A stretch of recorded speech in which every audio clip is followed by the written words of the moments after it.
let's mention it also with our next guest, Conservative MP Craig Mackinlay. Good morning to you.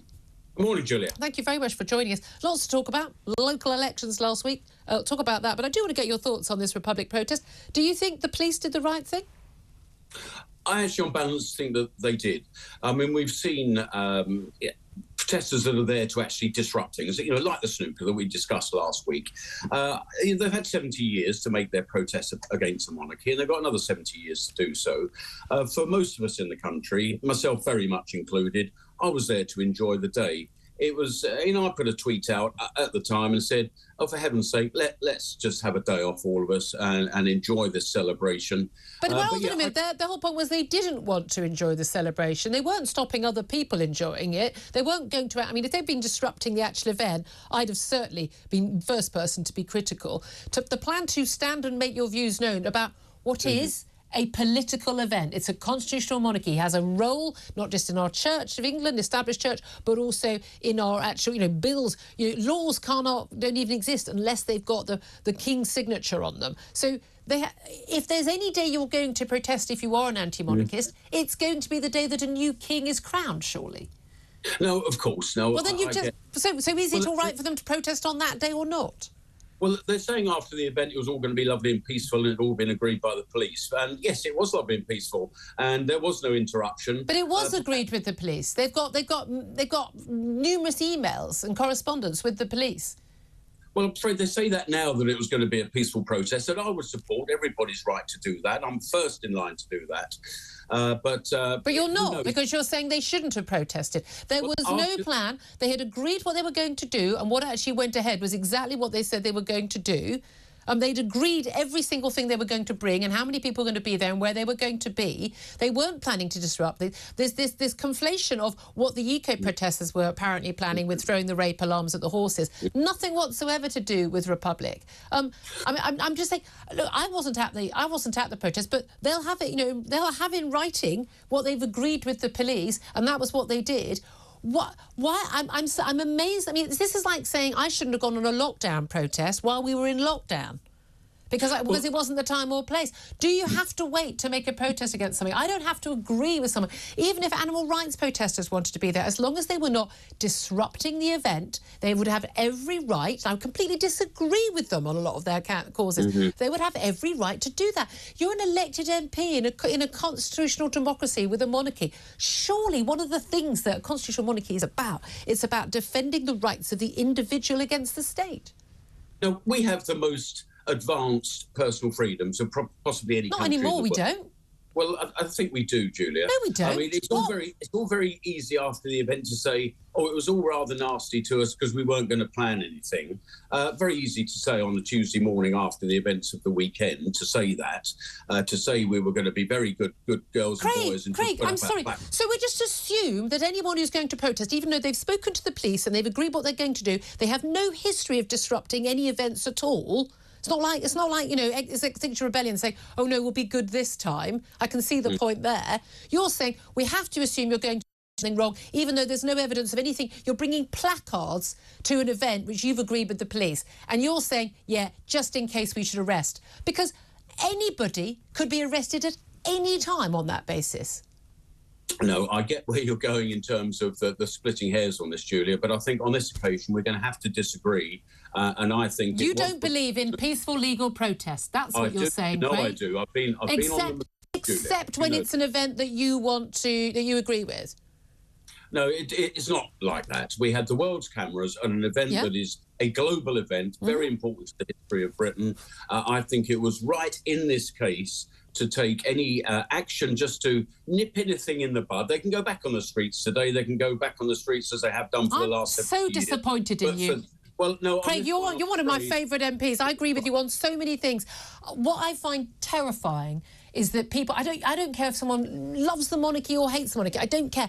The right to legal, peaceful protest in this country is fundamental every hour of every day of every year at every event.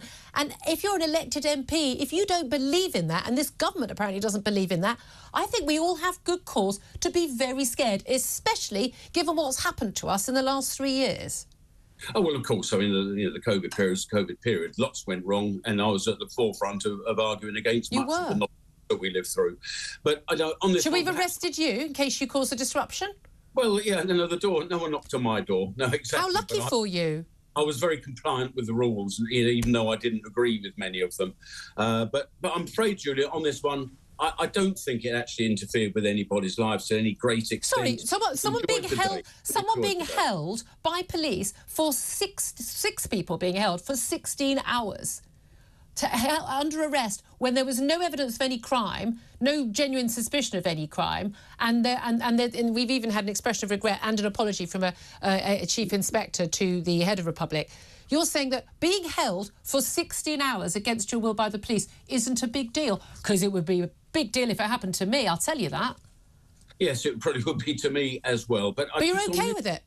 No, I'm not okay with it. You are? You just said you were okay with it. I rather wish that they do their campaigning, which they've got every right to do, and I'm the first one to support that, that old adage of, I may not agree with what you say, but I'll, fight to the death for your right to say. But you're not. You're saying it was okay. Now, my audience will be with you. My audience right now, I've seen all the texts and tweets coming, they will be cheering you on, saying, quite right. But we had James Hill from The Spectator in this morning.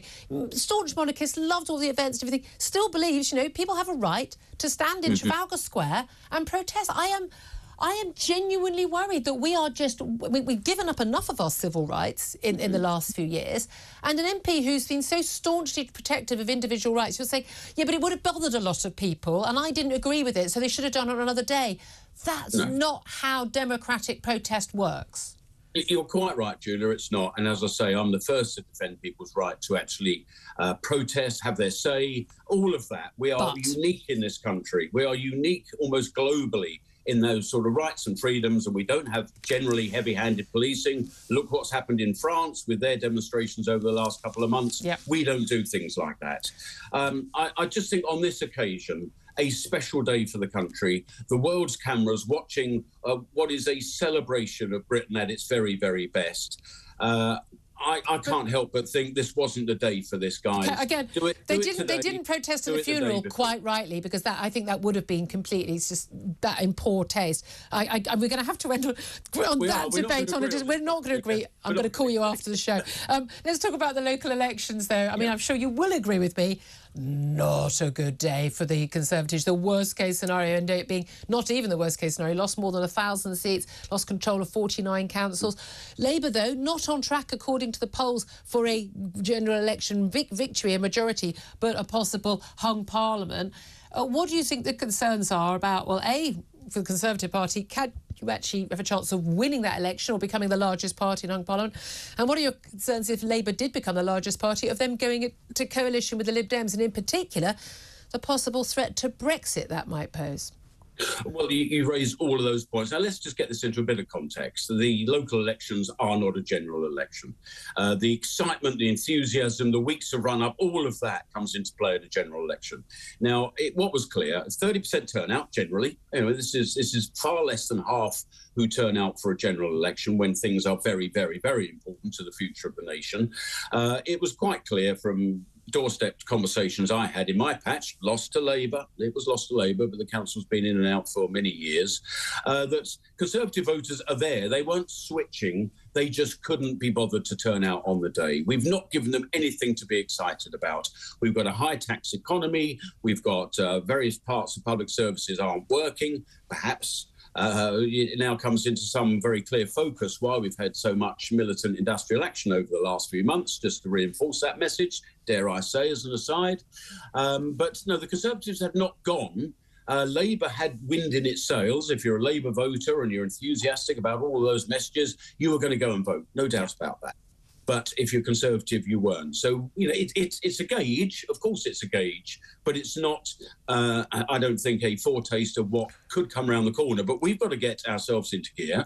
We've got to make people enthused about voting Conservative with some very clear messages about what the future of this country will be on Brexit and other matters. But yes, be very, very fearful. And I don't like doing fearful elections. I rather do positive elections.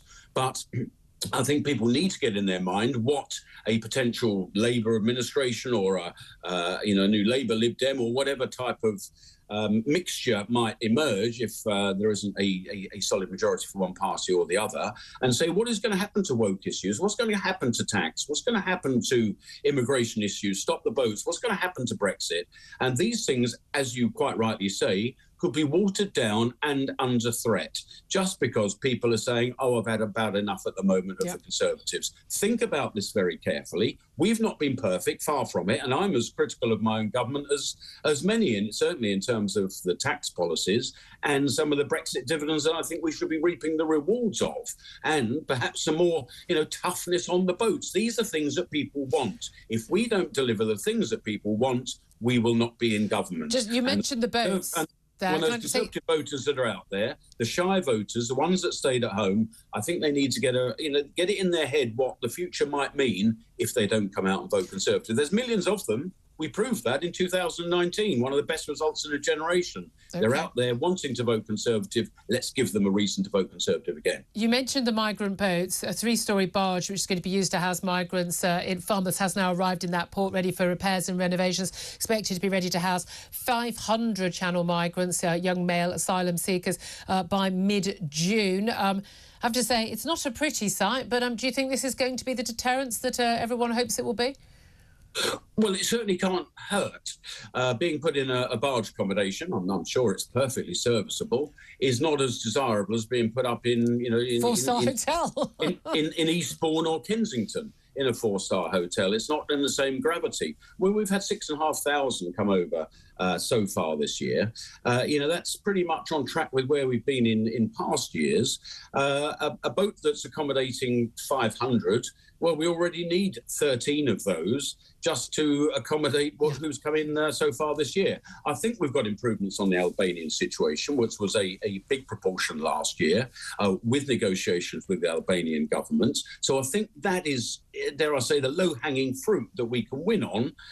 We seem to be getting a lot of Indian refugees, or claiming to be refugees. That's a new sort of outcome, which wasn't in play last year. I can see very little reason why an Indian claimant would really have a claim here, considering that India is one of the biggest democracies in the world and fundamentally a decent place to be.